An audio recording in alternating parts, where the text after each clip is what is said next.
வணக்கம். ஆளுநர் எங்கள் டார்கெட் இல்லை, விஜய் தான் எங்களது டார்கெட். முதலமைச்சர் மு.க. ஸ்டாலின். தமிழகத்தில் பல்வேறு கட்சிகளில் இருந்து சுமார் 5000 பேர் இன்று முதலமைச்சர் மு.க. ஸ்டாலின் முன்னிலையில் அண்ணா அறிவாலயத்தில் திமுகவில் இணைந்தார்கள்.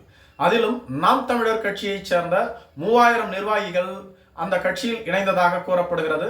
நாம் தமிழர் கட்சியைச் சேர்ந்த பல்வேறு மண்டல உறுப்பினர்கள், நிர்வாகிகள் என கணிசமாக திமுகவில் இணைந்ததாக கூறப்படுகிறது. இதற்கு காரணம் சீமான் அவர்கள் பெரியார் குறித்த சர்ச்சைதான் என கூறப்பட்டு வந்தாலும் மாற்றுக் கட்சியைச் சேர்ந்தவர்களும் பலர் திமுகவில் இணைந்துள்ளார்கள். அவர்கள் முன் உரையாற்றிய தமிழக முதலமைச்சர் திரு மு.க. ஸ்டாலின் அவர்களோ, ஆளுநர் எங்கள் டார்கெட் இல்லை, ஆளுநரை மாற்ற வேண்டும் என திமுக எப்பொழுதும் கேட்காது. இது போன்ற ஆளுநர்கள் இருந்தால்தான் திமுக வளர்ச்சி பெறும். திமுகவை எதிர்த்து தொடர்ந்து ஆளுநர் விமர்சனம் செய்து வருகிறார். திமுகவிற்கு எதிராகவும் செயல்பட்டு வருகிறார். அதை நாங்கள் மனப்பூர்வமாக ஏற்றுக்கொள்கின்றோம். ஆளுநரால் திமுக வளர்கிறது. ஆளுநரை மாற்ற வேண்டும் என்று நாங்கள் என்றுமே கூற மாட்டோம். ஆனால் எங்களது இலக்கே வேறு. புதியதாக கட்சி தொடங்கியவர்கள், தமிழகத்தில் யாரென்றே தெரியாதவர்கள் எல்லாம் திமுகவை வீழ்த்தி விடுவோம் என்று கூறுகிறார்கள். திமுகவை வீழ்த்தி விடுவோம் என்று கூறிய எவருமே இன்று தமிழகத்தில் இல்லை. அப்படிப்பட்ட பேர் இயக்கம் திமுக. திமுக 1959ஆம் ஆண்டு தொடங்கப்பட்டது. பவள விழா கண்ட ஒரு பேர் இயக்கம். இந்த திமுகவை வீழ்த்த பலர் நினைத்தார்கள். அது முடியவில்லை. தங்களது முதல் தேர்தலிலேயே திமுக 15 சட்டமன்ற உறுப்பினர்களை கொண்டு தமிழக மக்களுக்காக தங்களது சேவையை செய்ய தொடங்கியது. அப்படிப்பட்ட கட்சி இன்று தமிழகத்தை ஆண்டு கொண்டிருக்கிறது. திமுக 5வது முறையாக தமிழகத்தை ஆண்டு கொண்டிருக்கிறது. தமிழக மக்களின் நலனுக்காகவும் தமிழகத்திற்காகவும் பாடுபடக்கூடிய ஒரே கட்சி திமுக தான். பெரியார் அவர்களினுடைய அடிச்சுவட்டை தொடர்ந்து அண்ணா அவர்களால் உருவாக்கப்பட்டு, கலைஞரால் கட்டி காக்கப்பட்டு, தற்பொழுது அடியேனால் இந்த கட்சி சிறப்பாக நடைபெற்று வருகிறது. இந்த கட்சியை யாராலும் அழித்துவிட முடியாது.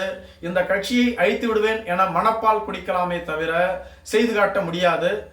தமிழகத்தில் எவ்வளவு பெரியவர்கள் எல்லாம் தோன்றி திமுகவை அழித்து விடுவேன் என சவால் விட்டார்கள். ஆனால் அவர்கள் அனைவருமே இன்று காணாமல் சென்று விட்டார்கள். யாரென்றே தெரியாதவர்கள் எல்லாம் திமுகவை வீழ்த்து விடுவேன், திமுக தான் எங்களது முதல் எதிரி என்று கூறுகிறார்கள் என விஜயை நேரடியாகவே தாக்கி பேசியிருந்தார். விஜய் அவர்களும் தனது முதல் மாநாட்டில் திமுகவை தங்களது முதல் எதிரி என குறிப்பிட்டிருந்தார்.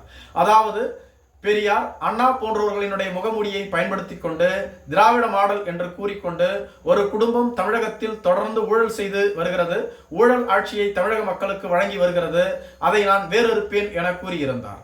மேலும் அம்பேத்கர் அனைவருக்குமான தலைவர் என்ற புத்தக வெளியீட்டு விழாவில் கலந்து கொண்ட விஜய் அவர்கள் கூட்டணியை மட்டுமே கணக்கில் கொண்டு 200ஐ வெல்வோம் என இருமாப்போடு கூறிக்கொண்டிருக்கக்கூடிய ஆளும் கட்சியை வரும் தேர்தலில் மக்கள் மைனஸ் ஆக்குவார்கள் என குறிப்பிட்டிருந்தார். இது மட்டும் இல்லாமல் சமீபத்தில் பரந்தூர் மக்களுக்கு ஆதரவாக போராட்டம் நடத்த சென்ற விஜய் அவர்கள் திமுக அரசை கடுமையாக சாடி பேசியிருந்தார். அரிட்டாப்பட்டியில் எப்படி டங்ஸ்டன் ஆலையை கொண்டு வர மாட்டோம் என திமுக உறுதி அளித்ததோ அதே போன்று பரந்தூர் மக்களுக்கும் அளிக்க வேண்டியதுதானே. அரிட்டாப்பட்டியில் இருப்பவர்கள் தமிழர்கள் நம் மக்கள் என்றால் பரந்தூரில் இருப்பவர்களும் தமிழர்கள் நம் மக்கள் தானே. அப்படி இங்கு விமான நிலையம் வர வேண்டும் என்றால் ஆளும் கட்சிக்கு ஏதோ ஒரு ஆதாயம் உள்ளது. எதுவுமே தெரியாதது போன்று நடிக்கக்கூடியவர்கள் அவர்கள். எதுவுமே இல்லாத விடயத்திற்கே நடிக்கக்கூடிய அவர்கள் இது போன்ற விடயத்திற்கு சொல்லவே தேவை இல்லை என கடுமையாக விமர்சித்து பேசியிருந்தார். அதற்காக திமுகவை சேர்ந்த RS பாரதி, முக்கிய அமைச்சர்கள் மற்றும் நட்சத்திர பேச்சாளர்கள் என விஜயை கடுமையாக சாடினாலும் கூட முதலமைச்சர் மு.க. ஸ்டாலின், உதயநிதி ஸ்டாலின் அவர்கள் இதுவரையிலும் அது பற்றி விளக்கம் அளிக்காமல் இருந்தார்கள். தற்பொழுது முதலமைச்சர் மு.க. ஸ்டாலினும் விஜயை எதிர்த்து அரசியல் செய்ய தொடங்கிவிட்டார். நன்றி.